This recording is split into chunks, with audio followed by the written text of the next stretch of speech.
इनको फिजिक्स का पी भी नहीं आता था, वो तो भला हो फिजिक्स में डीजी का केस लड़ने के लिए उनको एक किताब मिला फिजिक्स में डीजी पढ़े। तब बोलवार बोला कि अगली डेट पे आना, और वो मार्केट से जाके फिजिक्स में डीजी खरीदा और फिजिक्स में डीजी खरीद के फिर वो पढ़ा कि आखिर फिजिक्स इज व्हाट। एक फिजिक्स में डीजी पढ़ के 1927 में डिब्रॉगली साहब को नोबेल प्राइज मिल सकता है। तुम नीट तो निकाल नहीं सकते हो ना भाई मेरे।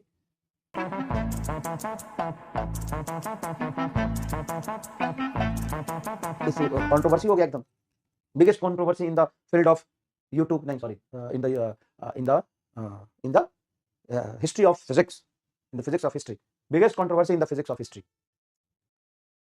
फिजिक्स ऑफ हिस्ट्री का सबसे बड़ा कंट्रोवर्सी हो गया, ठीक है ना। तो क्या कंट्रोवर्सी हुआ कि सबसे पहले न्यूटन बोल के चले गए कि पार्टिकल है भाई, कॉर्पस्क्यूलर पार्टिकल है। हाइडन आके कहता नहीं नहीं, लॉन्गिट्यूडनल एंड मैकेनिकल, बेब है भाई, बेब है भाई, बेब है भाई। भाई साहब न्यूटन के आगे इनकी एक ना चली और इनको कोई भी रिकॉग्नाइजेशन नहीं मिला। तब लगभग 150-200 साल बाद मैक्स प्लैंक है, नहीं नहीं हाइडन सही था, बेब तो है, लेकिन हाइडन से थोड़ी गलती हो गई कि इंटरफेरेंस और डिफ्लेक्शन एक्सप्लेन करने के चक्कर में वो मैकेनिकल वेव मान गए। लेकिन लाइट क्या होता है, नॉन मैकेनिकल ट्रांसवर्स वेव होता है। लोगों ने बोला चलो भाई साहब ठीक है, अब न्यूटन साहब है नहीं, हो सकती गलती, लोगों ने मान लिया था।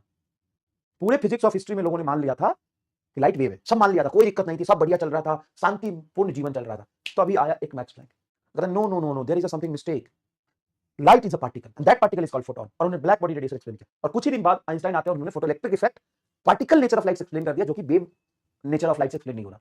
तो 30 साल से जो काम नहीं कर रहा तो कर दिया। तो लोगों में हाकार मच गया, अरे भाई लाइट तो पार्टिकल हो, पार्टिकल हो। आखिरकार जो फिजिक्स का गुंडा है वो सही साबित हुआ न्यूटन, और कह रहा कि पार्टिकल ही पार्टिकल पे पहुंचा, दुनिया गोल है। और यही से बिगेस्ट कंट्रोवर्सी शुरू हो गया कि भाई साहब ये लोग कहते कि नहीं नहीं लाइट तो वेव है, लाइट को वेव नहीं मानोगे तो इंटरफेरेंस को एक्सप्लेन करके दिखाओ, पार्टिकल से एक्सप्लेन ही नहीं होगा। ये कहते नहीं लाइट तो पार्टिकल है, एक्सप्लेन करके दिखाओ तुम, फोटोइलेक्ट्रिक वेव से एक्सप्लेन ही नहीं होगा। तो दोनों में एकदम कंट्रोवर्सी छिड़ गया। पूरी फिजिक्स ऑफ हिस्ट्री में यहाँ पे तहलका मच गया, उथल पुथल मच गया। भाई साहब सारे साइंटिस्ट एक दूसरे पे लड़ मरे, कपार उपार फोड़ दिया, हाथ गोड़ तोड़ दिया। ऐसे कैसे साइंटिस्ट उस वहां पे कोर्ट में गए, कहते हैं कि ये देखो लड़ाई हो गया। अब जो वकील था वो तो भाई साहब वो तो लॉयर था, उसने हिस्ट्री पढ़ी थी, सिविक्स पढ़ी थी, पॉलिटिकल साइंस पढ़ी थी, लॉ पढ़ी थी, उसको तो फिजिक्स के बारे में पता ही नहीं। तब वो साइंटिस्ट तब वो लॉयर बोला कि अगली डेट पे आना, और वो मार्केट से जाके फिजिक्स में डीजी खरीदा और फिजिक्स में डीजी खरीद के फिर वो पढ़ा कि आखिर फिजिक्स इज व्हाट। तो फिजिक्स इज व्हाट पढ़ा उसने पूरी पढ़ी, पूरी लाइट पढ़ी, फिर रे ऑप्टिक्स पढ़ी, फिर सारी पढ़ी फिजिक्स में डीजी से। वो वकील साहब को तो भाई जवाब देना था, है ना, केस आया था उनके पास, तो उन्हें पूरी फिजिक्स में डीजी पढ़ ली। और फिर अगले डेट पे उन सबको बुलाया एक साथ, बोला था कि तुम लड़ो मत, तुम सबका समस्या का समाधान मिल गया। और उन्होंने बोला, जिनका नाम था डी ब्रॉगली, आपको लग रहा हो नहीं सर डी ब्रॉगली साइंटिस्ट है, नहीं, डी ब्रॉगली को फिजिक्स का पी भी नहीं आता था। डी ब्रॉगली को फिजिक्स का पी भी नहीं आता था। अरे मजाक नहीं कर रहा हूं, सच में ये लॉ पढ़ रहे थे, लॉ के स्टूडेंट थे, इनका लॉ भी कंप्लीट नहीं हुआ था अभी तक, इनको फिजिक्स का पी भी नहीं आता था। वो तो भला हो फिजिक्स में डीजी का केस लड़ने के लिए उनको एक किताब मिला फिजिक्स में डीजी, वो पढ़े। तब फिर लोग को बुलाए, किसको किसको बुलाए, न्यूटन के न्यूटन साहब तो नहीं थे उस समय, तो न्यूटन के पूर्वजों को नहीं, उनके उनको बाल बच्चों को बुलाया गया, हाइजन के बाल बच्चों को बुलाया गया, मैक्स प्लैंक के मैक्स प्लैंक को तो खुद ही बुलाया गया, फिर मैक्सवेल को बुलाया गया। सबको बुला के डी ब्रॉगली ने बोला कि देखो तुम सब लड़ो मत, असल में गलती तुम सबकी नहीं है, तुम सबकी फाइंडिंग और रिसर्च सबकी सही है। तो लोग फिर एक दूसरे पर टूट पड़े, बोले शांत रहो, लड़ो मत, मैं बताता हूं कि तुम सबकी कोई गलती नहीं है। असल में क्या होता है कि लाइट है ही साला दोगला, उसके दो दो बिहेवियर है, तुमने एक देखा, तुमने दूसरा देखा। और बोला कि लाइट ही नहीं, कह रहे रिसर्च और फिजिक्स में डीजी पढ़ने के बाद पता चला कि लाइट ही नहीं, दुनिया का हर चीज हैव अ ड्यूअल नेचर। तो बोला कि नहीं तुम लोग लड़ो ही मत, तुम लोग क्यों लड़ रहे हो कि लाइट वेव है, लाइट पार्टिकल है, लाइट क्या है। उन्होंने बोला light is a energy, light is energy, light कुछ नहीं, एक एनर्जी है विच बिहेव एज रे, वेव एंड पार्टिकल। ये तुम कह रहे हो कि लाइट पार्टिकल है, वो लाइट पार्टिकल नहीं है, उसका तो बिहेवियर है। तो तुम उसको पकड़ के बैठ गए, बोलते कि लाइट पार्टिकल नहीं, वेव नहीं है, उसका एक बिहेवियर है। और फिर समझाने के लिए उन्होंने बोला कि जैसे देखो प्लैंक सीधा रहो, डी ब्रॉगली वाले ने प्लैंक सीधा रहो, भाई प्लैंक्स आए, yes yes my Lord please. तो डी ब्रॉगली ने प्लैंक्स को बोला एक बात बताओ, तुम जब पढ़ाई करते थे बचपन में घर पे, तो अपने पिताजी के सामने कैसे रहते थे, बहुत डिसिप्लिन रहते थे। मैक्स प्लैंक बोले हाँ मैं बहुत डिसिप्लिन होकर अच्छे बच्चे की तरह पढ़ता था। बोला ये तुम्हारा बिहेवियर क्या है, अच्छा होने का बिहेवियर है। अब जब तुम्हारे पिताजी चले जाते थे तो तुम क्या करते थे, कहते हम तो बहुत शरारत करते थे, पढ़ना छोड़ देते थे और गांव में भाग जाते थे। यस ये तुम्हारा पिताजी जब सामने नहीं होते तुम बदमाश हो जाते थे। हाँ। फिर बोला प्लैंक्स जब तुम आइंस्टाइन के साथ घूमते थे तब तुम कैसा बिहेव करते थे।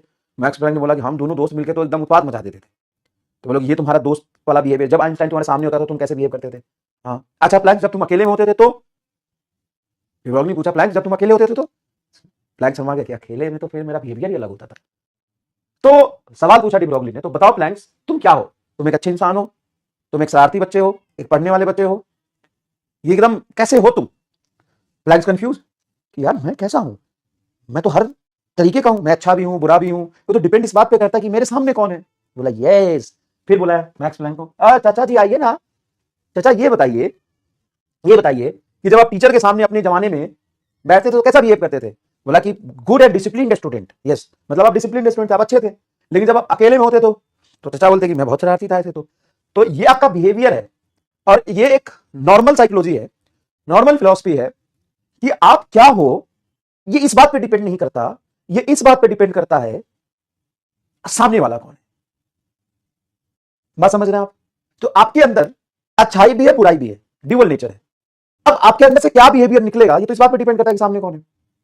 अब जैसे ऑफलाइन में पढ़ाता था तो भाई मेरे सामने बच्चे आते थे ना, जहां देख लिया ना 2 कदम पीछे हो जाते थे, डर का माहौल होता था।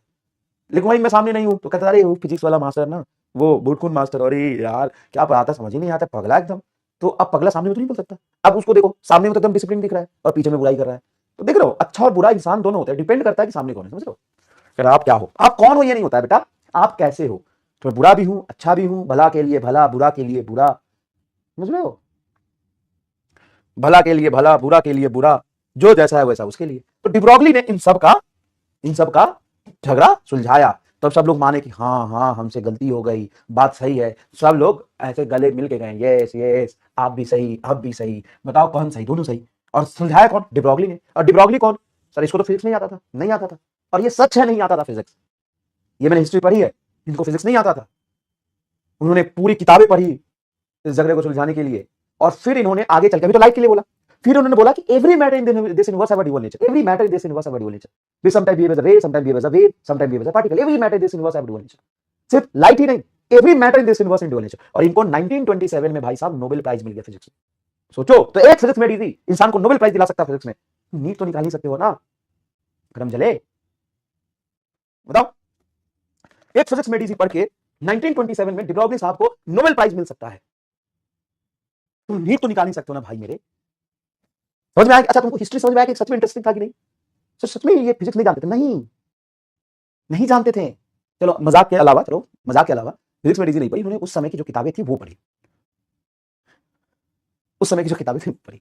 और ये सच है, सिर्फ पूरी कहानी में से फिजिक्स एट म्यूजिक को हटा दो, और ये साइंटिस्ट इनके पास सच में नहीं गए थे, ये तो अपने अपने जगह पर रिसर्च कर रहे थे। तो 2 बातें हटा दो, ये फिजिक्स में इजी पढ़ी थी और ये इनके पास गए थे, सिर्फ 2 बातें हटा दो, बाकी सब चीज सही है।